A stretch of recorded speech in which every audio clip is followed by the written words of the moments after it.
Good morning, everyone, and welcome to today's presentation on building and sustaining trust in multicultural workplaces.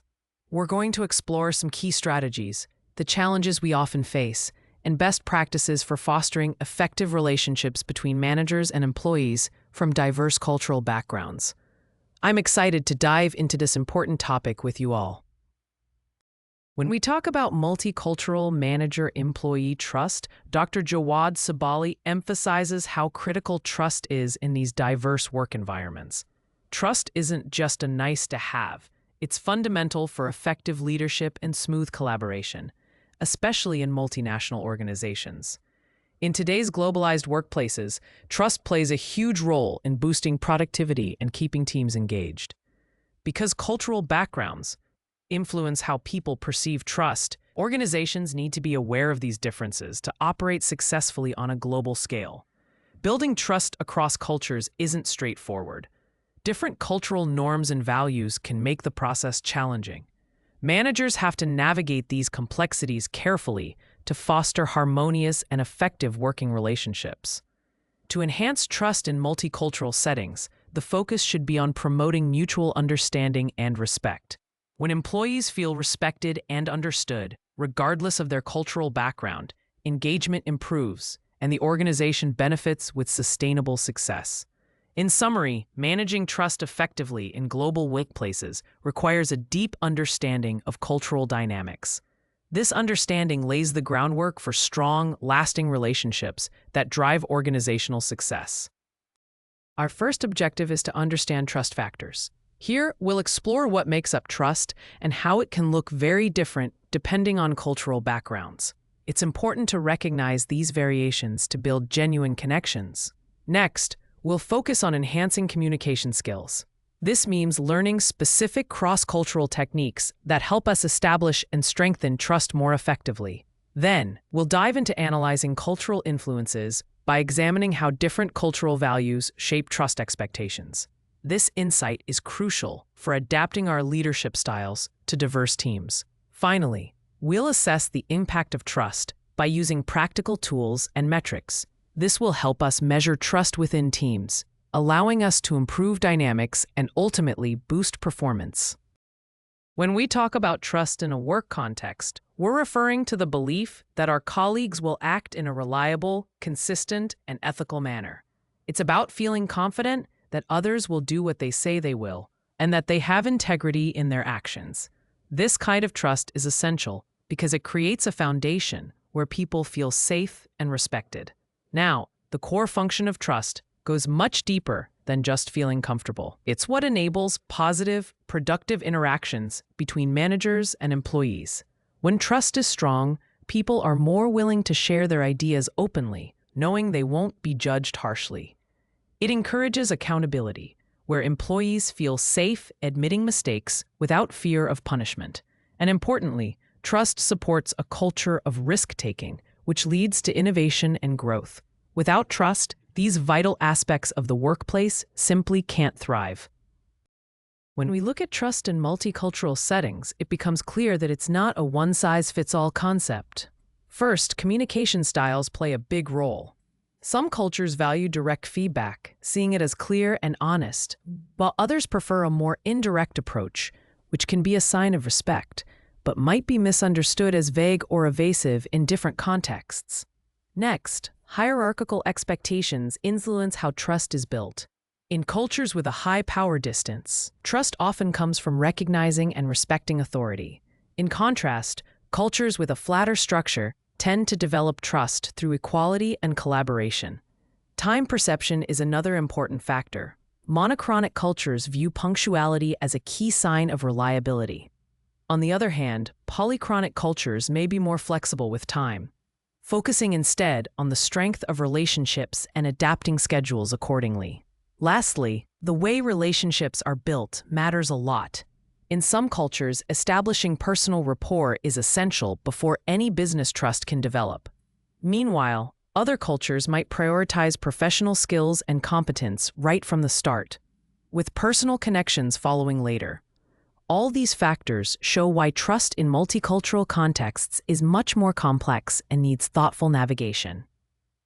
Geert Hofstede's model helps us understand how different cultural dimensions influence the way trust is built and maintained. For example, in cultures with high power distance, trust often comes from showing respect to authority figures and adhering to hierarchical structures. In contrast, when we look at individualism versus collectivism, trust is rooted differently. Collectivist cultures rely heavily on loyalty to the group, while individualistic cultures place more emphasis on personal competence and achievements. Then, there's uncertainty avoidance, where cultures that are less comfortable with ambiguity need clear rules and procedures to feel secure and build trust. Lastly, long-term orientation highlights cultures that focus on the future and tend to invest in relationships that endure over time, nurturing deep, lasting trust. By understanding these cultural dimensions, leaders can tailor how they foster trust, making their approaches more effective across diverse cultural settings. Aaron Meyer's Culture Map model highlights 8 important scales that shape how people interact at work. These include communication, which varies from low context, where messages are very explicit, to high context, where much is implied. Other scales focus on how people evaluate, persuade, lead, decide, build trust, disagree, and schedule. Understanding where different cultures fall on these scales helps us grasp the subtle but powerful differences in workplace behavior. Managers and leaders can use these cultural scales strategically to prevent misunderstandings in multicultural teams. By recognizing how team members' cultural backgrounds influence their communication and decision styles, we can adapt our approach to better align with their expectations. This ability to adjust not only eases collaboration, but also builds stronger trust and a more inclusive environment. For instance, trust can be either task-based, relying on work competence, or relationship-based, depending on personal bonds. Similarly, decision-making can range from consensual, where everyone's input is valued, to top-down, where leaders make the call independently. Being aware of these distinctions allows teams to work more effectively together, respecting diverse cultural norms while achieving common goals. Here we see 2 distinct types of trust: task-based and relationship-based. Task-based trust is common in cultures like the US, Germany, and the Netherlands. It develops quickly, based on professional competence and reliability. This kind of trust is very pragmatic and can change depending on someone's ongoing performance.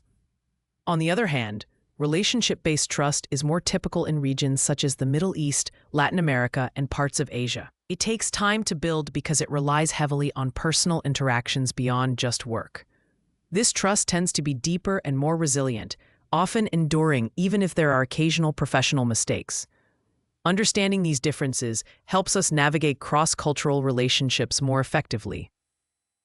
When building trust across cultures, one major challenge is unconscious biases. For example, certain behaviors like avoiding eye contact might be seen as distrust in some cultures, while in others, it's actually a sign of respect. These differences can easily lead to misunderstandings if we're not aware of them. Language barriers also play a big role. Words and phrases can have different meanings, depending on the language and cultural context. This can cause confusion or even unintentional offense, which makes it harder to build trust. Another difficulty comes from assumptions about shared values. Concepts like fairness, honesty, and respect can be interpreted very differently depending on cultural backgrounds. This means what feels trustworthy to one person might not hold the same meaning for someone else. Lastly, conflict resolution styles vary widely. Some cultures value direct confrontations to clear the air, while others prioritize maintaining harmony and avoid open conflict. These differences can make resolving disagreements and restoring trust more complex. Recognizing these challenges is the first step toward navigating cultural differences and building genuine, lasting trust. When we talk about cultural curiosity, the strategy begins with practicing active listening. This means really focusing on the speaker, paying attention not just to their words, but also to their body language and tone. By paraphrasing what they say, we confirm that we truly understand their message. This kind of listening is crucial because it lays the groundwork for trust and shows genuine respect for different viewpoints. Next, we move to suspending judgment. it's important to hold back from jumping to conclusions about someone's behavior. Instead, we interpret actions through a cultural lens, which helps us uncover meanings that might not be immediately obvious. This step helps us avoid biases and keeps us open-minded, making our interactions more thoughtful and respectful. Finally, seeking clarification plays a key role. By asking open-ended questions, we invite deeper conversations and gain a clearer picture of different perspectives. Addressing any uncertainties directly promotes mutual understanding and strengthens the connection between people. Together, these steps form a powerful approach to engaging with cultural diversity in a meaningful way. When it comes to building trust, communication is absolutely fundamental. First, clarity and expectations is key. This means being very explicit about what you expect, especially because unwritten rules or norms can vary a lot across different cultural backgrounds. If you're vague, it can easily lead to confusion or assumptions that don't align. Next, confirming understanding is essential. Don't just assume that everyone's on the same page. Encourage people to repeat back what they've heard or to explain it in their own words. This way, you can catch any misinterpretations early and make sure the message lands clearly. Adapting your communication style is another critical point. Some teams might prefer email for its formality, while others might respond better to face-to-face conversations or video calls. Matching your approach to what works best for your team helps keep communication effective and comfortable for everyone. Creating feedback loops also plays a big role in trust building. It's important to design ways for people to share their thoughts and concerns that respect how different cultures handle openness and transparency. This could mean anonymous surveys for some or open discussion forums for others. Lastly, using concrete examples can make a huge difference. When you're explaining complex ideas, backing them up with specific, relatable examples helps prevent misunderstandings and makes the information easier to grasp. Together, these communication skills create a foundation for strong, trusting relationships within any team. When we talk about cross-cultural feedback, it's important to recognize how different cultures approach giving and receiving feedback. In countries like the Netherlands, Israel, and Germany, direct feedback is highly valued. People in these places see honesty and straightforwardness as a sign of respect. It's believed that clear, direct feedback helps individuals grow professionally and improve their work effectively. On the other hand, in cultures such as Japan, Saudi Arabia, and Thailand, feedback tends to be more indirect. This approach is all about preserving harmony and avoiding causing someone to lose face or feel embarrassed. Criticism is usually given in a softened way, often privately, to maintain respect and positive relationships. Understanding these differences helps us communicate more effectively and respectfully across cultures. When giving effective feedback using the SBI framework, the first step is to clearly define the situation. This means specifying the time and place so the person understands exactly when and where the behavior occurred. By grounding your feedback in a specific, recognized context, you avoid ambiguity and make your points more relatable. Next, you move on to describing the behavior itself. It's important here to stick to the facts. Detail what you observed without adding interpretations or assumptions. This keeps the feedback objective and focused, which helps the person receiving it understand exactly what actions you're referring to. Finally, you explain the impact of that behavior. Here, you clarify how it affected the team, the project, or the overall results. Emphasizing these outcomes highlights why the behavior matters, whether it's positive or something that needs improvement. This step connects actions to real consequences, making the feedback more meaningful and actionable. Building trust starts with establishing clear commitments. When we set deadlines and deliverables that are easy to understand, we create a solid foundation for reliability. Next, it's essential to fulfill those promises consistently. If something changes, proactively communicating those adjustments keeps everyone aligned and prevents surprises. Maintaining transparent communication is equally important. Sharing challenges openly helps avoid misunderstandings and builds confidence. Lastly, when mistakes happen, owning up to them quickly and focusing on learning from the experience shows integrity and a genuine commitment to improvement. All these steps work together to build lasting trust. When we talk about demonstrating competence in diverse contexts, the first key point is understanding cultural knowledge. It's vital to be aware of different norms and practices because these form the basis of effective cultural competency. Recognizing what various cultures expect helps us respond appropriately in each unique situation. Next, self-awareness plays a crucial role. Being honest with ourselves about our own biases and assumptions allows us to engage more inclusively. This self-reflection is important because it highlights areas where we can grow and deepen our cultural understanding. Another important skill is adaptability. Adjusting our behavior to fit different cultural contexts shows respect and openness. This kind of flexibility is essential when working in diverse environments. We should also commit to continuous learning. Cultivating cultural competence isn't a one-time effort. It requires ongoing engagement. Seeking advice and knowledge from team members enriches everyone's understanding and improves how we manage multicultural teams. Finally, sharing expertise openly helps build trust, which is the foundation of effective teamwork in diverse settings. When trust is established, managing across cultures becomes much more successful and rewarding. Integrity is truly the core essence of building trust, and it begins with a steadfast commitment to ethical standards. This means consistently doing what's right, even when it's difficult. Transparency plays a crucial role here as well. Being open about the reasons behind decisions helps people understand and feel confident in the process. Equally important is consistency. Our words and actions must match to maintain credibility. Without this alignment, trust quickly erodes. Supporting all of this, data from the Edelman Trust Barometer shows that when people perceive their leaders as having integrity, trust increases significantly.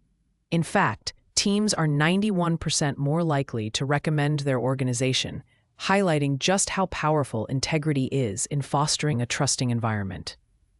When we talk about genuine care for employee well-being, we're really addressing the emotional foundation of trust within the workplace. This care shows up differently depending on cultural contexts. For example, in individualistic cultures like the US or Australia, people value support for their autonomy, a healthy work-life balance, and opportunities for professional growth. On the other hand, in more collectivistic cultures such as China or Nigeria, care often means engaging on a personal level, taking an active interest in family matters and life events. Demonstrating genuine care also involves truly listening without interrupting, offering flexibility when employees face challenges, and celebrating achievements in ways that respect cultural norms. These meaningful actions go a long way in building loyalty and strengthening trust across a diverse workforce. At Google, the concept of psychological safety emerged as a key driver of team success through their Project Aristotle. This idea is all about creating an environment where team members feel safe to speak up, share ideas, and admit mistakes without worrying about negative consequences. It's this openness that fosters real collaboration and innovation. Managers play a crucial role in building this atmosphere by showing vulnerability themselves. By doing so, they encourage their teams to contribute freely and handle feedback in a way that feels supportive rather than defensive. This sets a tone where everyone's voice matters and collaboration thrives. The results speak for themselves. Teams that embraced psychological safety experienced a remarkable 27% boost in productivity. Even more impressive, turnover rates dropped by half over just 18 months, highlighting how much people value working in a trusting environment. Ultimately, Google's experience shows that cultivating psychological safety is a powerful way to build trust and improve performance, especially in diverse, global teams where managing different perspectives is essential. It's a clear example of how trust management can transform team dynamics for the better. Ernst & Young introduced their Cultural Intelligence program in 2015 with the goal of improving retention and promotion of diverse talent across the company. The focus was on building cultural intelligence throughout the organization to create a more inclusive environment. The program featured several key elements, including immersive simulations, cross-cultural feedback sessions, and personalized action plans, all designed to boost cultural understanding and employee engagement. Impressively, over 10,000 leaders participated in this training during the first year alone, demonstrating the program's broad impact. Over the 3 years, the initiative led to significant improvements in leadership diversity, with a 38% increase in women and a 47% increase in ethnic minorities in leadership roles. Additionally, trust perceptions among diverse employees rose by 52%, highlighting greater workplace inclusion and the program's overall effectiveness. When it comes to measuring trust within an organization, one of the most common methods is through annual trust surveys. In fact, 73% of organizations conduct these surveys regularly. These surveys are not just about collecting data. They play a crucial role in driving meaningful actions to improve trust levels. Another important aspect is the response rate. To ensure the results truly reflect the organization's climate, the target response rate is set at 89%. Achieving this high rate helps guarantee that the data is representative and reliable, providing a solid foundation for any trust-building initiatives. When we look at daily behaviors to gauge trust within a team, there are several clear indicators to consider. First, information sharing plays a big role. When team members openly share information instead of hoarding it, it shows a foundation of trust. Next, the comfort level in seeking assistance is telling. If people feel safe asking for help, it means the environment supports vulnerability and mutual support. Then, there's constructive disagreement. When team members can express differing opinions honestly without fear of conflict, it highlights an atmosphere of respect and trust. Another important sign is the team's willingness to innovate and take risks. If there's confidence to try new ideas without fearing failure, trust is clearly present. Lastly, engagement and stability matter a lot. High turnover or frequent absenteeism often point to broken trust, indicating deeper issues that need addressing. These behaviors together give us a real sense of how trust is functioning on a daily basis. When rebuilding trust after a breach, the first crucial step is to acknowledge the breach promptly and openly. It's important to be transparent and specific about what happened, avoiding any excuses. This shows accountability and sets the tone for honest communication. Next, offering a genuine apology is essential. The apology should come from a sincere place and reflect authentic regret. It's also important to consider cultural expectations, balancing directness with an appropriate level of remorse to ensure the apology resonates meaningfully. Then, you need to outline a clear and detailed action plan. This plan should avoid vagueness and include concrete steps that demonstrate a genuine commitment to preventing future breaches. Building confidence through specific actions reassures those affected that improvement is a priority. Maintaining consistency in your actions over time is equally vital. Trust isn't restored overnight. It requires a sustained and systematic effort to follow through on all promises. Avoiding any further breaches is critical to reinforce reliability. Finally, exercise patience and persistence. Understand that forgiveness and trust rebuilding happen at different paces for different people. Consistently demonstrating trustworthy behavior over an extended period without expecting immediate reconciliation ultimately fosters renewed trust.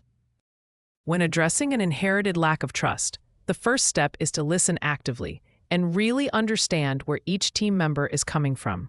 This means having honest, one-on-one conversations where you're not just hearing words, but trying to grasp their past experiences without jumping to defend or immediately fix things.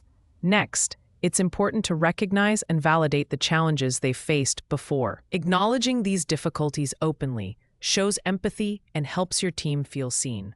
But be careful not to excuse past leadership mistakes. That can damage your credibility. Then, take time to clearly define your own leadership style.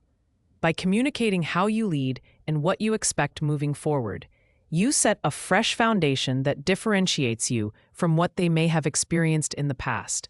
At the same time, aim for tangible early wins. Be small but visible successes demonstrate your commitment to change and help build positive momentum within the team. Finally, make transparency and collaboration central to your approach. Being open about challenges and inviting the team to join in problem solving fosters a shared sense of ownership and gradually rebuilds trust.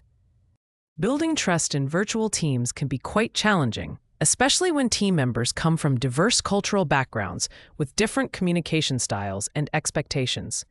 Without face-to-face interaction, we lose important nonverbal cues that help build rapport and create a sense of psychological safety. One effective way to address this is by always using video in meetings, which helps team members feel more present and connected despite the virtual setting. Managing across different time zones is another crucial aspect. Rotating meeting times shows fairness and respects everyone's schedules, preventing burnout or frustration. Communication needs to be more frequent and transparent than ever, with regular updates and open invitations for feedback to minimize misunderstandings. Finally, starting meetings with informal social moments can make a big difference, especially for cultures that value relationships before jumping straight into tasks. This helps nurture genuine connection and trust within the team. When working in virtual teams, having clear, agreed-upon communication norms is crucial. This helps reduce misunderstandings and builds trust among team members who aren't physically together. For formal communication, email remains the best channel.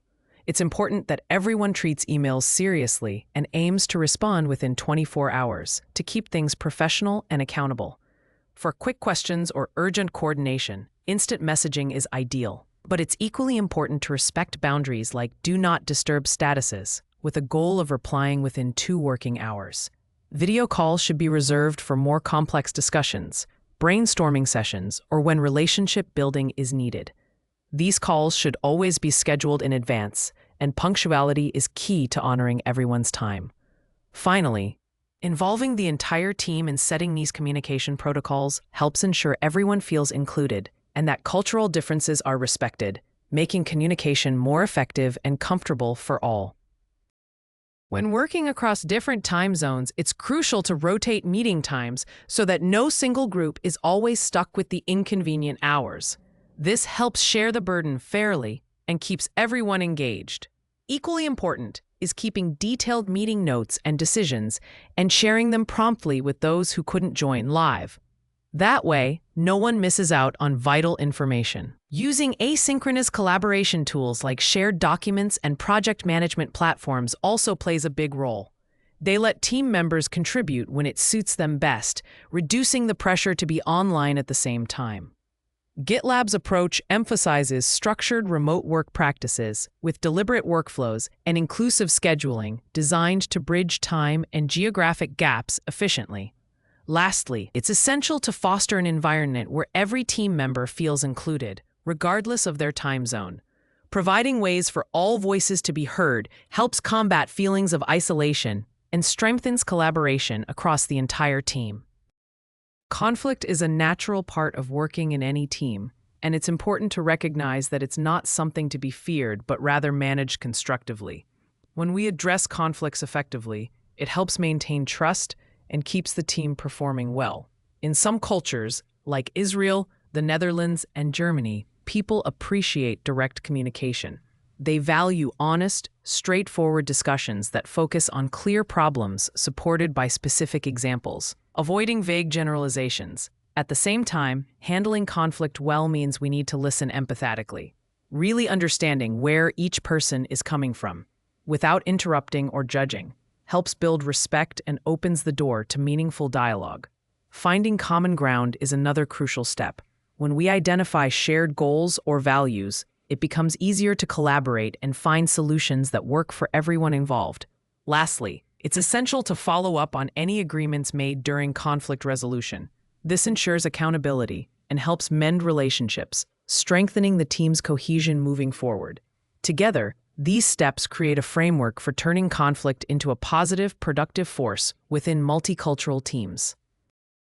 In indirect cultures, resolving conflicts takes a more nuanced approach. The first step is to engage in private conversations. This helps keep the discussion confidential and avoids any public embarrassment, which is very important. Next, communication tends to be indirect and subtle. Instead of bluntly stating problems, people use suggestions and questions, which shows respect and encourages the other person to reflect on the issue. Sometimes, a respected mediator is involved, someone trusted by both parties who can facilitate understanding when direct dialogue feels too uncomfortable. Patience also plays a big role here. These cultures often allow for extended reflection periods before reaching any kind of agreement, avoiding pressure to resolve things immediately. Lastly, initial communication is often handled thoughtfully, such as through carefully composed emails. This method sets a safe tone for raising concerns without disrupting harmony. Much like how an American manager successfully navigated delicate discussions while working in Singapore. When we talk about building an enterprise-wide culture of trust, it's important to recognize that trust goes beyond just individual interactions. It has to be embedded into the very systems and structures of the organization, making trustworthiness a consistent and foundational element across all levels. This means creating processes and policies that inherently promote fairness and reliability. Another key aspect is transparency, especially from senior leadership.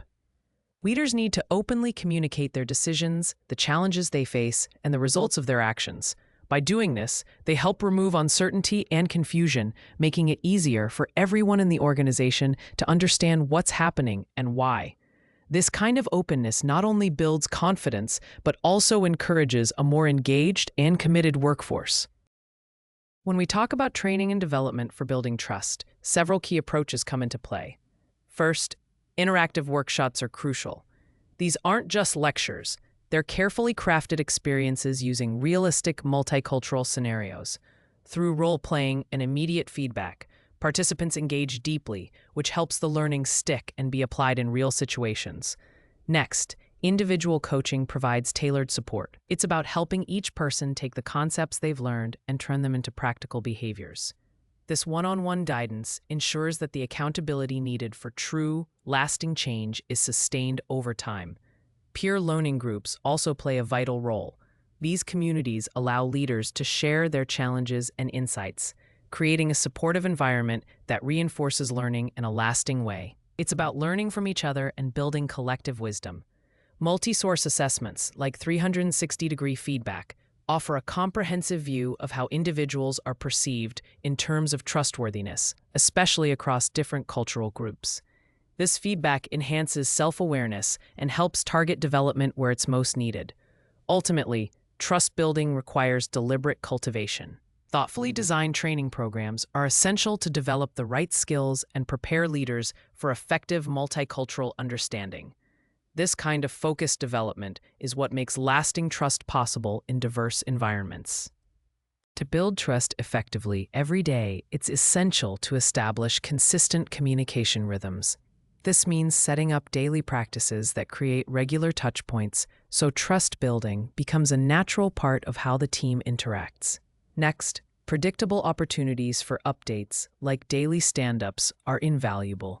They give everyone a routine chance to share progress and address small issues before they turn into bigger problems. Building individual rapport is just as important. Regular one-on-one meetings provide a safe space for honest conversations and personalized support, helping each person feel valued and heard. On a team level, periodic debriefs after projects focus on learning from our experiences rather than assigning blame.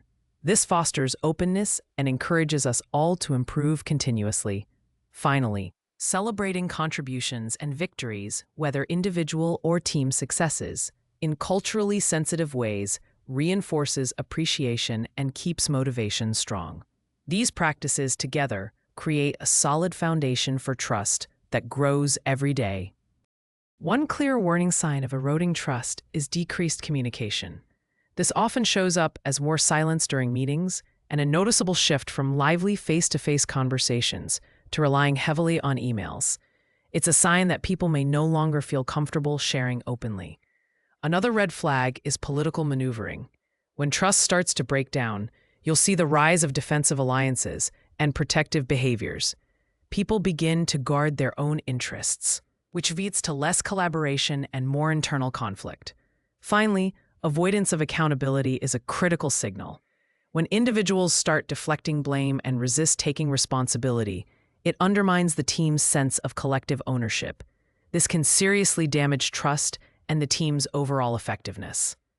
To improve trust within a team, it's important to follow a structured plan over 90 days. In the first 10 days, the focus is on assessment, conducting individual interviews with open-ended questions to really understand team members' experiences and needs. This step is crucial because it shows that leadership is listening without judgment. Then, between days 11 and 20, it's about sharing what was learned transparently, acknowledging issues objectively, and committing to clear, actionable improvements to foster shared ownership of the process. From days 21 to 40, the goal shifts to delivering quick wins by implementing 2 or 3 visible changes that help build confidence in leadership's ability to take action. Next, during days 41 to 60, the focus is on establishing consistent communication and collaboration routines, like weekly updates and one-on-one meetings, to maintain ongoing engagement. Between days 61 and 75, attention turns to growing cultural competence by adapting leadership behaviors based on feedback and continued learning. Finally, in the last phase, days 76 to 90, progress gets measured through surveys or conversations, achievements are celebrated, and strategies are refined as needed. This cycle ensures trust is built thoughtfully, with continuous assessment and adjustment. To continue growing in cross-cultural competence, there are several valuable resources I'd like to highlight. First, recommended reading materials like Erin Meyer's The Culture Map offer deep insights into how cultures differ in communication and working styles. Stephen Covey's The Speed of Trust and Paul Zach's The Trust Factor help us understand the critical role trust plays in effective collaboration across cultures. David Livermore's Cultural Intelligence provides practical ways to navigate diverse environments, while Liz Wiseman's Multipliers explores how leaders can amplify the intelligence and capabilities of their teams. Next, there are excellent online course platforms available. Coursera offers specialized courses in cross-cultural management. LinkedIn Learning focuses on building trust. Harvard Business School Online provides leadership training, and INSEAD covers managing multicultural teams. These platforms give us flexible access to skills and knowledge that are essential in today's global workplace. When it comes to strategies, it's important to develop adaptive skills that help us engage effectively with diverse cultures. This means not only recognizing and respecting cultural differences, but also understanding the similarities that can bring people together. Strengthening leadership abilities in multicultural settings is key to facilitating collaboration and driving success. Finally, professional organizations, such as the Society for Human Resource Management, offer great networking opportunities and practical tools. The International Leadership Association promotes leadership development. The Association for Talent Development provides training resources. And Culture Plus Consulting Network focuses on fostering culturally inclusive practices.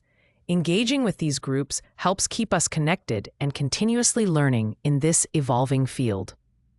Trust is built on 4 essential components: competence, reliability, integrity, and care. Each of these elements plays a crucial role in how trust is formed and maintained, especially in a multicultural leadership setting. It's important to recognize that the way these components are perceived can vary greatly across different cultures. Understanding and respecting these nuances is key to fostering genuine trust and leading effectively in diverse environments. Thank you all for your time and attention. I appreciate the opportunity to share this information with you.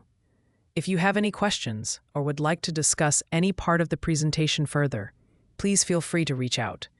Your feedback and thoughts are always welcome. Here, I've listed the key references that underpin the concepts we've discussed.